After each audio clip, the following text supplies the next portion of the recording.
हाय friends, मैं Meena Pandey. Welcome back to my channel serve with love.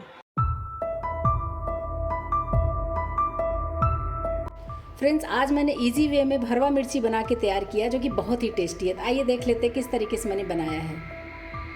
तो friends आइए बना लेते हैं भरवा मिर्ची। तो उसके लिए मैंने मोटी वाली हरी मिर्ची ले लिया है। आपको जिस तरीके का मिर्ची मिले उसी टाइप का आप ले सकते हो। मेरे पास ये मोटी वाली मुझे मिल गई थी तो मैंने मोटी वाली मिर्ची ले लिया है। और इसको भी कट करके इसका आप चाहिए तो बीज निकाल दो। अगर आपको लगता है बहुत तीखा हो जाएगा तो आप ये बीज निकाल दो, और अगर थोड़ा तीखा आप खा सकते हैं तो ये बीज इसी में रहने दीजिए, वो आपकी चॉइस है। अगर बीज निकाल देते तो बीज को आप मसालों में यूज़ कर सकते हैं, मसालों में मिक्स करके इसमें स्टफ़ कर सकते हैं। मगर इसी तरीके से मैं मिर्ची को कट कर ले रही हूँ। तो मैं बीज नहीं निकाल रही हूँ, मैं बीज इसी में छोड़ दे रही हूँ। ये देखिए। और ये जो मोटी वाली मिर्ची होती है काफ़ी स्पेस होता है अंदर। अगर इधर से भी मैं बीज निकाल दूँ ना तो इसमें काफ़ी अच्छे तरीके से भरा जा सकता है। तो पहले इसी तरीके से मैं काट के सारी मिर्ची तैयार कर लेती हूँ। ये सारी मिर्ची मैंने ऐसे बीच से ऐसे कट लगा दिया है। अभी इसको साइड कर देती हूँ, तब तक इसके लिए मसाले तैयार कर लेती हूँ। मसाले तैयार करने के लिए आप चाहे बेसन लेके रोस्ट कर लीजिए, या फिर आपको इस तरीके से फुटना जो रोस्टेड चना दाल होता है ना, जितना मैंने ये रोस्टेड चना दाल लिया है 3 टेबल स्पून, उतना ही मैंने सेव भुजिया लिया है। आप कोई भी नमकीन ले सकते हो, सेव भुजिया ले लो या कोई भी नमकीन हो, गाठिया हो वो भी ले सकते हो। इसको दोनों को मैं मिक्सी जार में डाल के ग्राइंड कर लेती हूँ। जैसे कि ये नमकीन है तो इसमें काला नमक सभी कुछ डला रहता है, तो इससे बहुत अच्छा टेस्ट आएगा हमारे स्टफ़ मिर्ची का। तो ये दोनों को डाल के मिक्सी जार में मैं ग्राइंड कर लेती हूँ। बस इसको ऐसे मैं ग्राइंड कर लेती हूँ। ये देखिए, वो चना दाल जो रोस्टेड चना दाल था और नमकीन को मैंने इस तरीके से ग्राइंड कर लिया है। तो ये पाउडर मिल गया है। तो इससे क्या होगा कि हमें बेसन को रोस्ट करने की ज़रूरत नहीं है, नहीं तो उसमें 4-5 मिनट एक्स्ट्रा लग जाते हैं ना बेसन रोस्ट करने में। तो ये बहुत ही ईजी वे में बन के तैयार हो जाता है। तो इसी में मैं कुछ स्पाइसेस मिला देती हूँ। 1/2 टीस्पून धनिया पाउडर डाल रही हूँ। धनिया का पाउडर मैंने घर में ही बना लिया। हल्का सा हल्दी डाल के बनाते हैं इसलिए ऐसा कलर आता है इसका। 2 पिंच हल्दी पाउडर डाल देती हूँ। 1/2 टीस्पून काश्मीरी लाल मिर्च पाउडर डाल रही हूँ। 1/2 टीस्पून गरम मसाला डाल रही हूँ। 1/2 टीस्पून अमचूर पाउडर डाल रही हूँ। थोड़ा सा हरा धनिया काट लिया, इसको डाल देते हैं। टेस्ट के अकॉर्डिंग नमक डाल देती हूँ, लेकिन जो नमकीन डाला है ना उसमें भी नमक डाला था, इसलिए सोच समझ के ही नमक डालिए। मसाले में बाइंडिंग अच्छे से हो इसके लिए मैं 1 टेबल स्पून सरसों का तेल डाल रही हूँ। तेल डाल के सब कुछ अच्छे तरीके से मिक्स कर देते हैं। ये मसाला भी तैयार हो गया है। जो इधर मिर्ची ले लिया है मैंने, मिर्ची का इस तरीके से जो बीच से कट मारी हूँ ना, ऐसे इसका मुंह खोल के हमें ये मसाले भरने हैं। मैं भर के दिखाती हूँ। अच्छे तरीके से 1 से 1.5 टेबल स्पून मसाला इसमें अच्छे से भर जाएगा। ये देख रहे हैं ना कितना ढेर सारा मसाला भर गया। मसाला भर के इसको हल्का सा अंदर के साइड में प्रेस करते हुए, ये देखिए, ये जो भरभरा सा मसाला दिख रहा होगा ना, जब मिर्ची हमारा स्टीम होगा तो ये मसाला भी स्टीम हो जाएगा, तो अंदर एकदम फिल हो जाएगा, बिल्कुल भी बाहर नहीं निकलेगा। इसी तरीके से मैं मिर्चियाँ भर लेती हूँ सारी। एक और मैं मिर्ची दिखाती हूँ। ये देखिए, मिर्ची ले लिया ना, इसका मुंह इस तरीके से ऐसे खोल देंगे, तो इसमें हम ऐसे मसाले भर देंगे। ये मसाला जितना भरा रहेगा उतना खाने में टेस्टी लगेगा। देख रहे हैं ना, इसमें 1.5 टेबल स्पून मसाला भरा गया है।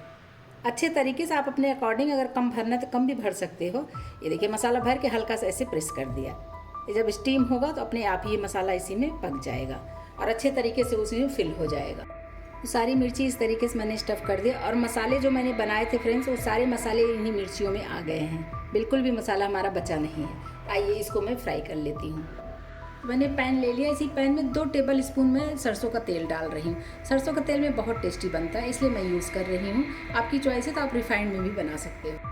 तेल को पूरे पैन में ऐसे फैला देती हूँ। फ्रेंड्स, आप कढ़ाई में भी बना सकते हो, लेकिन जब तक ये मिर्ची हमारी स्टीम नहीं होगी ना, तब तक वो मसाले निकलने के चांसेस रहते हैं। तो अगर इस तरीके से फैला हुआ पैन लेंगे ना, तो उसमें अच्छे तरीके से सारी मिर्चियाँ सेटल हो जाएंगी। तेल में तड़के में कुछ भी नहीं डालना है, और तेल को बहुत ज़्यादा गर्म भी नहीं करना है। मैं मिर्चियाँ मैं डाल देती हूँ। हल्का हल्का तेल हमारा गर्म हो गया है। सारी मिर्ची पैन में आ गया है। देख रहे हैं ना, छींटे भी पड़ रहे हैं। तो इसको मैं ऐसे थोड़ा सा उधर खुले छोड़ देती हूँ उतना, बाकी ऐसे कवर कर देती हूँ। और इसमें गैस को स्लो टू मीडियम पे ही रखी हूँ। 1 से 2 मिनट इसको ऐसे पकने देती हूँ, फिर मैं चेक कर लूँगी। एक बार इसको चेक कर लेती हूँ। गैस को अभी जो मीडियम टू स्लो पे किया था, गैस को बिल्कुल स्लो कर देती हूँ क्योंकि इसको पलटना है, तो पलटते समय तेल का छींटा पड़ेगा ना हमारे हाथ में, तो उसके लिए हमें बिल्कुल गैस को स्लो कर देना है। और मसाले मैं देख रही हूँ तो ये स्टीम हो गया है, मतलब कि मसाले हमारे चिपक गए हैं। अभी इसको मैं पलट के देख लेती हूँ या फिर उठा के दिखाती हूँ आपको। देख रहे हैं ना कितनी शानदार मिर्ची बन रही है। तो इसको मैं ऐसे पलट देती हूँ। इसको बहुत ज़्यादा पकाने की ज़रूरत नहीं है फ्रेंड्स, हल्का हल्का क्रंचीनेस बना रहेगा तो ही खाने में अच्छा लगेगा। तो इस तरीके से सारी मिर्चियाँ मैं उलट पलट के दोनों तरफ से पका लेती हूँ। गैस स्लो किया इसलिए मैं हाथ से ऐसे पलट दे रही हूँ, लेकिन आप थोड़ा बचा के करिएगा ताकि हाथ ना जले। मिर्ची ऐसे मैं पलट दे रही हूँ, दूसरी तरफ भी इसको मैं ऐसे पकने देती हूँ। दूसरी तरफ के लिए ऐसे खुले में ही मैं इसको 2 मिनट पकने दूँगी और गैस को अभी मैं फिर से स्लो टू मीडियम पे ही रख देती हूँ। खुले में मैंने 2 मिनट और पका लिया, 2 से 3 मिनट पकाया। अभी मिर्चियाँ हमारी पक चुकी हैं, क्योंकि इस तरीके से अगर प्रेस करूँ ना तो ये सॉफ्ट हो गई हैं। इसको हमें ज़्यादा सॉफ्ट करने की ज़रूरत नहीं है, हल्का सा क्रंचीनेस बना रहेगा तो ही खाने में अच्छा लगेगा। तो ये हमारी मिर्चियाँ पक के तैयार हो गई हैं, बहुत ही शानदार बनी है फ्रेंड्स। रोटी पराठा के साथ खाएंगे, चाहे दाल चावल के साथ भी खाएंगे या स्नैक्स के तौर पे खाएंगे तो भी बहुत अच्छी लगेगी। किसी किसी को हल्का सा तीखा स्नैक्स में भी खाने में अच्छा लगता है ना, तो बस वैसे ही मिर्ची ये बन के तैयार हुई है। तो गैस को बंद कर देती हूँ और ये मिर्ची निकाल के ठंडा कर लेती हूँ। ठंडा करके फिर खाने के लिए सर्व कर दूँगी। मिर्ची हमारी ठंडी हो चुकी है, मैं खाने के लिए सर्व कर देती हूँ। लीजिए फ्रेंड्स, मेरी ये मिर्चियाँ बन के तैयार हो गई हैं, बहुत ही टेस्टी बनी है। एक बार बनाएंगे ना तो बार बार बनाने का मन करेगा। रोटी के साथ भी ऐसे खाएंगे तो भी बहुत टेस्टी लगेगा, दाल चावल के साथ खाए या फिर चाय के साथ भी अगर स्नैक्स के तौर पे खाएंगे ना तो भी बहुत टेस्टी लगेगा। आप लोग भी बनाइए और इन्जॉय करिए। अगर आपको मेरा तरीका पसंद आया हो तो लाइक और कमेंट्स करना बिल्कुल भी मत भूलना फ्रेंड्स। लास्ट तक मेरी वीडियो देखने के लिए थैंक यू।